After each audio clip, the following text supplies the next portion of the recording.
지금 이 영상에 우연히 들어온 게 아닙니다. 당신은 선택받은 사람입니다. 하느님께서 지금 당신에게 말씀하고 계십니다. 하느님의 이름으로 저는 오늘 이 글을 통해 마음 깊은 곳에서 울리는 진실을 나누고자 합니다.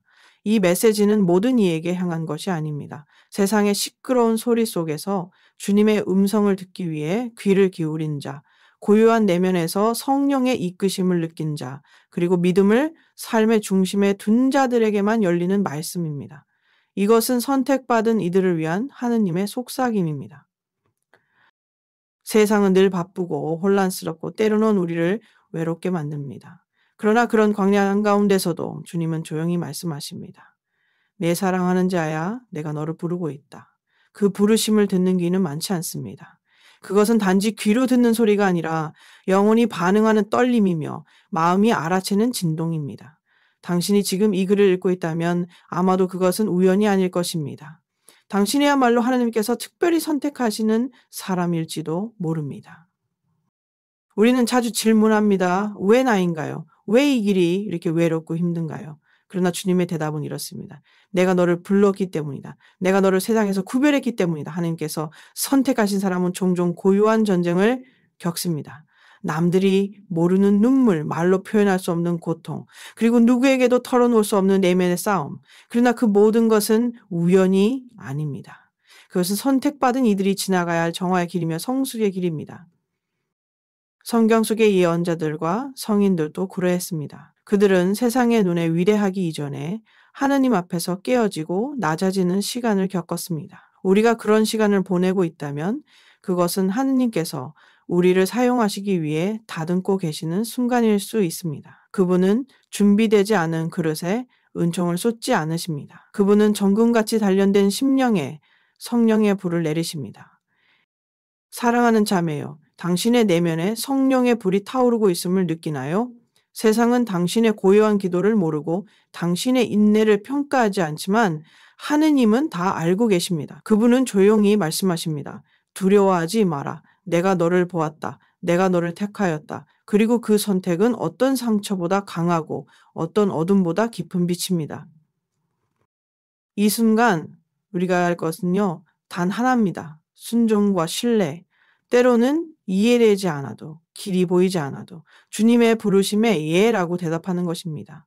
그것이 바로 선택받은 이의 길입니다. 외롭지만 영광스럽고 고통스럽지만 성스러운 길.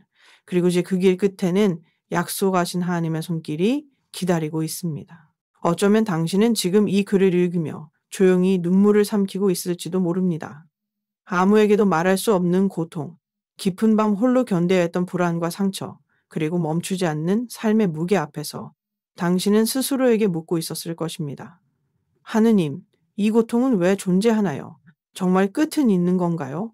그러나 사랑하는 자매요, 제가 오늘 전하고 싶은 메시지는 단 하나입니다.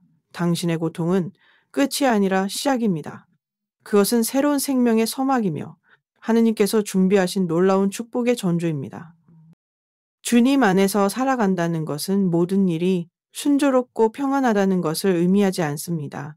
오히려 선택받은 이들은 때로 더 깊은 상처와 더 큰 시련을 겪습니다. 그러나 바로 그 아픔 속에서 하느님의 손길은 가장 강하게 역사하십니다. 밀알이 땅에 떨어져 썩지 않으면 열매를 맺지 못하듯이 우리의 영혼도 한 번 부서짐 없이 온전히 자라날 수는 없습니다. 십자가의 길을 먼저 걸으신 예수님조차도 겟세마니 동산에서 고통으로 기도하셨고 십자가 위에서 절규하셨습니다. 그분의 부활은 고통의 절정을 통과한 후에야 주어졌습니다. 그리고 우리 또한 그 길을 따를 때 우리가 겪는 눈물과 상처는 단순한 비극이 아니라 부활을 향한 통로가 됩니다. 어쩌면 지금 당신은 인생의 가장 어두운 밤을 지나고 있을지 모릅니다. 기도해도 응답이 없고 믿으려 해도 흔들리는 자신을 보며 좌절하고 있을지도 모릅니다. 하지만 기억하세요. 하느님께서는 어둠 속에서도 일하고 계십니다. 비록 당신이 보지 못하고 느끼지 못할지라도 하느님의 손은 결코 당신을 놓지 않으십니다. 그분은 당신의 눈물 한 방울도 헛되이 흘리게 하지 않으시며 모든 아픔을 사용하여 당신을 정금같이 빚어가십니다. 사랑하는 자매여, 지금 이 순간에도 하느님은 당신 안에서 새 일을 시작하고 계십니다. 당신의 고통은 언젠가 누군가를 위로할 힘이 될 것이며 당신의 상처는 다른 영혼을 치유하는 도구가 될 것입니다. 그러니 절망의 순간마다 스스로에게 이렇게 말해보세요. 이것은 끝이 아니다. 이것은 새로운 시작이다. 하느님께서 나를 이끌고 계신다. 그리고 믿음으로 나아가세요. 한 걸음, 또 한 걸음. 비록 느리고 불완전해 보여도 그 걸음 하나하나에 하느님의 은총이 스며들고 있습니다. 당신이 멈추지 않는다면 하느님의 축복은 반드시 당신의 삶 가운데 열매 맺게 될 것입니다. 끝으로 저는 이 말씀을 함께 나누고 싶습니다. 우리가 겪는 현재의 고난은 앞으로 우리에게 나타날 영광에 비하면 아무것도 아닙니다. 로마서 8:18. 당신의 고통은 헛되지 않습니다. 그것은 영광의 약속으로 이어지는 성스러운 여정입니다. 우리는 종종 이렇게 생각합니다. 왜 이런 일이 내게 일어나는 걸까? 나는 잘못한 게 없는데 왜 억울한 일을 겪는 걸까? 사랑하는 자매여, 당신의 삶에 닥친 부당함과 시련이 어쩌면 지금은 이해되지 않을지 몰라도 하느님께서는 그 모든 것을 사용하여 당신을 더 높은 자리로 이끌고 계십니다. 바로 요셉처럼 말입니다. 요셉은 형들에게 버림받고 노예로 팔려가고 죄가 없는데도 감옥에 갇혔습니다. 인간의 눈으로 보면 그의 삶은 비극의 연속이었습니다. 그러나 하느님의 눈에는 전혀 다른 계획이 준비되어 있었습니다. 요셉이 겪은 모든 시련은 단순한 고통이 아니라 바로 승진의 통로였던 것입니다. 하느님께서는 당신을 높이 드시기 전에 반드시 당신을 다듬으십니다. 억울함 속에서도 믿음을 잃지 않는가? 고통 중에서도 겸손을 잃지 않는가? 아무도 보지 않을 때에도 충실할 수 있는가? 이런 모든 순간은 하느님께서 준비하신 더 큰 자리에 오르기 위한 영적 훈련입니다. 그러니 지금 당신이 감당하고 있는 그 무게는 하느님께서 당신을 신뢰하고 계시다는 증거이기도 합니다. 요셉은 감옥에서도 불평하지 않았습니다. 오히려 그곳에서 사람들을 도왔고 하느님의 은혜를 흘려보냈습니다. 그리고 바로 그 감옥에서의 충실함이 훗날 왕 앞에 서게 되는 길을 열었습니다. 이것이 바로 하느님의 방식입니다. 가장 낮은 곳에서 가장 보이지 않는 자리에서 당신을 훈련시키시고 준비시키신 후에야 가장 높은 곳으로 옮기십니다. 혹시 지금 당신도 감옥 같은 현실 속에 있나요? 억울하고 막막하고 앞이 보이지 않는 시간 속에 머물러 있다면 기억하세요. 하느님은 당신을 잊지 않으셨습니다. 오히려 그분은 지금 당신을 위해 새로운 문을 준비하고 계십니다. 그리고 그 문은 인간의 노력이나 연결로 열리는 것이 아니라 하느님의 시간에 하느님의 능력으로 열릴 것입니다. 창세기 50장 20절에서 요셉은 이렇게 고백합니다. 당신들은 나를 해치려 했지만 하느님께서는 그것을 선으로 바꾸셔서 오늘과 같이 많은 사람의 생명을 살리게 하셨습니다. 이 말씀이 바로 오늘 당신의 인생에도 적용될 수 있습니다. 세상이 당신을 넘어뜨리려 한 그 시련조차도 하느님은 선으로 바꾸셔서 오히려 더 많은 영혼을 살리는 도구로 사용하실 것입니다. 사랑하는 자매요, 당신이 지금 서 있는 그 자리, 설령 그것이 낮고 어둡고 외로운 곳일지라도 하느님은 결코 당신을 그 자리에 버려두지 않으십니다. 당신의 중심을 보시며 믿음을 보시며 때가 되면 감옥 문을 열고 왕의 궁전으로 이끄실 것입니다. 그러니 낙심하지 마세요. 지금 이 순간조차도 하느님의 손에 있고 당신의 인생은 그분의 계획 안에서 완벽하게 준비되고 있습니다. 당신이 겪은 눈물과 시련은 반드시 축복으로 바뀔 것입니다. 왜냐하면 하나님은 실패를 승리로 눈물을 웃음으로 바꾸시는 분이시기 때문입니다. 가끔 우리는 이렇게 느낍니다. 왜 아무 일도 일어나지 않을까? 하느님은 내 기도를 듣고 계신 걸까? 그분은 나를 잊으신 걸까? 사랑하는 자매요. 그런 생각이 드는 건 어쩌면 너무나 자연스러운 일이에요. 인간은 기다림에 약하고 보이지 않은 것에 쉽게 불안해하죠. 하지만 오늘 저는 당신에게 조용히 그러나 확신을 담아 말씀드리고 싶습니다. 하느님은 결코 당신을 잊지 않으셨습니다. 그분은 침묵 속에서도 일하고 계십니다. 성경에서 우리는 많은 기다림의 이야기를 봅니다. 아브라함과 사라는 수십 년 동안 약속의 자녀를 기다렸습니다. 그 긴 기다림 속에서 흔들리고 때로는 인간적인 선택을 하기도 했지요. 하지만 하느님의 계획은 결코 멈추지 않았습니다. 하느님께서는 정해진 시간, 가장 완전한 때에 약속을 이루셨고 사라는 결국 이삭을 품에 안게 되었습니다. 그 기적의 순간은 단순히 출산의 기쁨이 아니라 오랜 기다림과 신뢰가 빚어낸 열매였어요. 당신의 인생에서도 지금은 보이지 않아도 어떤 문도 열리지 않는 것 같아도 하느님의 계획은 여전히 유효합니다. 그분의 침묵은 무관심이 아니라 정밀한 준비입니다. 때로 하느님은 우리가 보지 못하는 곳에서 우리를 위해 더 큰 것을 준비하고 계십니다. 우리가 당장 원한다고 해서 그것이 유익하지 않을 수 있기 때문에 그분은 지금이 아닌 때를 선택하시는 것이지요. 사랑하는 자매여, 지금 당신이 기다리는 그 간절한 기도 제목이 무엇이든 그것이 결코 헛되지 않음을 믿으세요. 하느님은 시간을 낭비하지 않으시는 분입니다. 기다림의 시간 속에서 당신의 인내를 단련시키시고 믿음을 깊게 하시며 당신의 마음을 약속의 자리에 맞게 다듬고 계십니다. 보이지 않는 가운데 당신의 내면은 자라고 있고 그분은 조용히 문을 여실 준비를 하고 계십니다. 이사야서 40장 31절은 이렇게 약속합니다. 주님을 바라는 이들은 새 힘을 얻고 독수리처럼 날개치며 오를 것이며 달려도 지치지 않고 걸어도 피곤하지 않으리라. 이 말씀은 기다림 속에 있는 모든 이들을 위한 하느님의 선포입니다.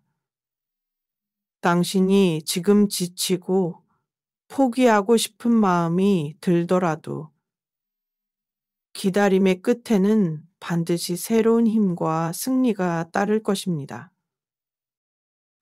우리는 때때로 하느님의 시간표를 이해하지 못합니다. 하지만 그분은 언제나 옳은 때에 옳은 방법으로 일하십니다. 당신이 이해하지 못하는 그 모든 순간에도 하느님은 당신을 가장 안전하고 완전한 길로 인도하고 계십니다. 그러니 초조해하지 마세요. 당신의 믿음을 흔드는 목소리보다 더 크게 하느님의 약속을 마음에 새기세요. 끝으로 조용히 말씀드리고 싶습니다. 기다림은 축복입니다. 그 안에 하느님의 지혜와 사랑이 숨겨져 있으며 결국 그 기다림은 당신의 삶을 증거로 바꾸게 될 것입니다. 지금 이 순간도 하느님은 일하고 계십니다. 당신은 결코 잊힌 존재가 아닙니다. 어느 날 문득 이렇게 느껴진 적이 있으신가요? 나는 왜 이렇게 외로운 걸까? 왜 내 삶은 정체되어 있고 아무것도 열리지 않는 걸까? 사랑하는 자매요. 혹시 지금 당신이 지나고 있는 이 시기, 그 막막하고 건조한 시간은 미바일의 영적 사막일지도 모릅니다. 하지만 기억하세요. 사막은 당신을 무너뜨리기 위한 곳이 아니라 하느님께서 당신을 훈련시키고 빚어가시는 거룩한 땅입니다. 이스라엘 백성도 출애굽 후 곧장 약속의 땅으로 들어가지 않았습니다. 그들은 무려 40년 동안 사막을 떠돌며 살았습니다. 그 긴 세월 동안 그들은 낮에는 구름 기둥을 따라가고 밤에는 불 기둥을 의지하며 걸었습니다. 배고플 때마다 만나를 먹고 목마를 때마다 하느님의 기적으로 생수를 얻었습니다. 그 사막의 여정은 단지 시간 낭비가 아니었습니다. 그것은 믿음을 배운 훈련의 시간, 자기 뜻이 아닌 하느님의 뜻을 따르는 법을 배운 정화의 시간이었습니다. 지금 당신의 삶도 어쩌면 비슷할 수 있어요. 기도해도 응답이 없는 것 같고 아무리 노력해도 길이 보이지 않는 그 답답함, 주위는 모두 고요하고 당신은 마치 홀로 남겨진 듯한 그 외로움, 그러나 그 사막 한가운데서도 하느님은 조용히 일하고 계십니다. 당신의 마음을 다듬고 계시고 믿음을 키워가고 계시며 오직 그분만을 바라보는 시선을 훈련시키고 계십니다. 신명기 8장 2절에서 하느님 이렇게 말씀하십니다. 주 너의 하느님께서 이 40년 동안 광야에서 너를 이끄신 것을 기억하여라. 이는 너를 낮추시고 너를 시험하여 네 마음속을 알아보시려는 것이었다. 이 말씀처럼 지금 당신이 지나고 있는 이 광야는 하느님께서 당신의 마음 깊은 곳을 다듬고 계신 시간입니다. 고통을 통해 교만을 꺾으시고 침묵을 통해 순종을 가르치시며 길이 없는 곳에서 오직 그분만을 신뢰하도록 이끌고 계신 것입니다. 사랑하는 자매여, 사막은 끝이 아닙니다. 그것은 통과해야 할 길이며 약속의 땅으로 들어가기 전 반드시 거쳐야 하는 과정입니다. 그 과정을 통해 우리는 더는 과거의 방식으로 살 수 없다는 것을 배우고 더는 내 힘으로는 살 수 없다는 것을 깨닫습니다. 바로 그 자리에서 우리는 비로소 하느님께 온전히 엎드릴 수 있게 됩니다. 그리고 그때 하느님은 움직이십니다. 마른 땅 가운데서 샘물을 터뜨리시고 지쳐 주저앉은 자에게 새 힘을 주십니다.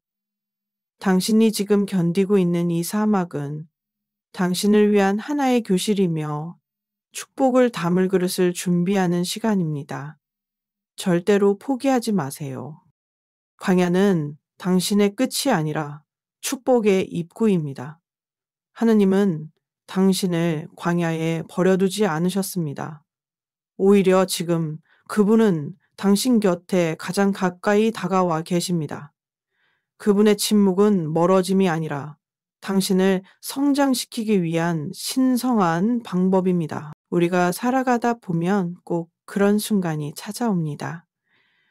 정말 마지막인 것만 같은 순간, 더 이상 한 발자국도 내딛기 어려운 순간, 아무도 모르게 무너져 내리고 마음속 깊은 곳에서 이런 목소리가 들리죠.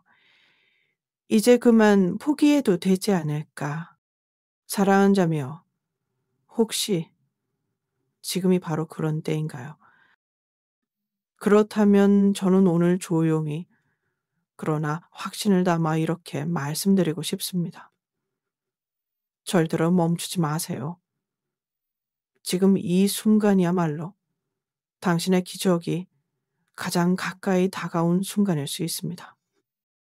성경 속 한 여인이 떠오릅니다. 12해 동안 병을 앓고 가진 모든 것을 다 잃고 사람들에게 외면당한 채 외롭게 살아가던 그 여인. 누구보다 절망적이었고 누구보다 지쳐 있었을 그 여인은 어느 날 예수님이 지나가신다는 소식을 듣고 결심합니다. 그분의 옷자락만이라도 만질 수 있다면 나는 나을 수 있을 거야. 그 믿음 하나로 그녀는 군중 사이를 뚫고 나아갔습니다. 수치심과 두려움을 넘어서 마지막 힘을 다해 손을 뻗은 그 순간 기적이 일어났습니다. 예수님께서는 그녀를 향해 말씀하셨습니다. 딸아, 너의 믿음이 너를 구원하였다. 우리도 마찬가지입니다. 지금 당신이 겪고 있는 싸움은 결코 헛되지 않습니다. 당신이 무너지지 않으려고 애써 붙들고 있는 그 작은 믿음, 그것이 바로 하느님께서 역사하시는 도구입니다. 믿음은 행동으로 표현될 때 기적을 불러옵니다. 사랑하는 자매여, 혹시 지금 모든 것을 내려놓고 싶다면 그 마음을 하느님께 솔직히 드리세요. 눈물과 함께, 상처와 함께. 하느님은 당신의 포기를 책망하지 않으십니다.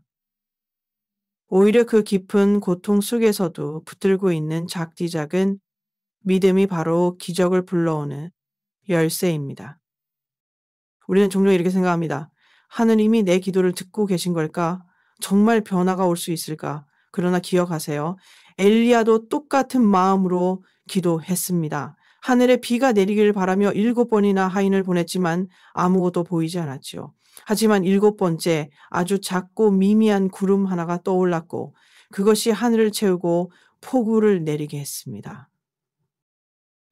기적은 종종 우리가 포기하려는 바로 그 순간 가장 작고 보잘것없는 형태로 지금 당신의 삶에도 어쩌면 작은 구름이 피어오르고 있을지 몰라요.